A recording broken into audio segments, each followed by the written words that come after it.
I looked at myself in the rearview mirror. My eyes were dark, messy, and full of anger. I wanted to cry, but there were never going to be any tears shed for that son of a bitch. At least not from me.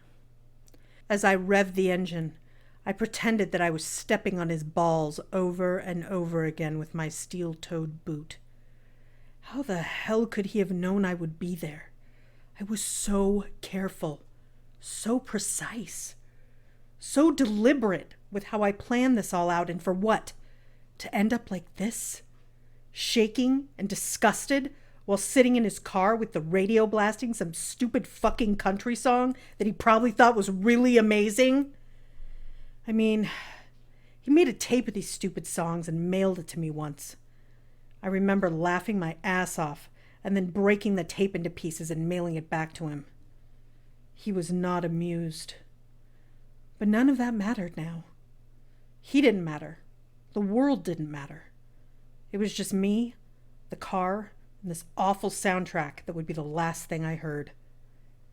He came back over, leaned in the window, and kissed me on the cheek. The lake would be full of my tears soon enough. He took the car out of park, and away I went.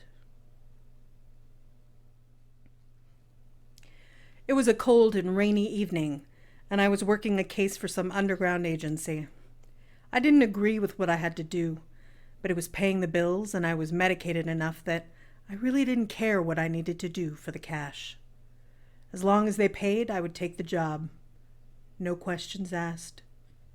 I was at this after-hours party, and there were tons of movers and shakers there, from politicians and the filthy rich to musicians, athletes, and actors. They were showing a film, very avant-garde, on the walls.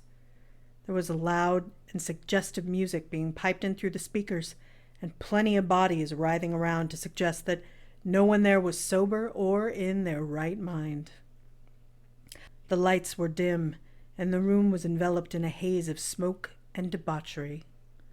It's funny how people tend to act when they think no one is watching. I took a drink of whiskey and realized that my target had moved.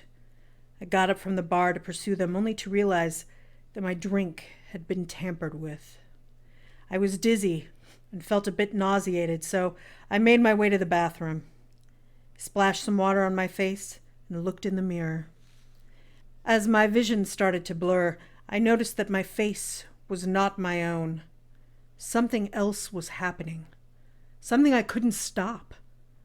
I was confused and scared and started to feel my flesh burning from the inside out. Shaking, I fell to the floor and welcomed whatever it was that was happening. The door to the bathroom opened, and in walked my target. They walked over to me with a smirk on their face. They pulled out their gun and winked at me.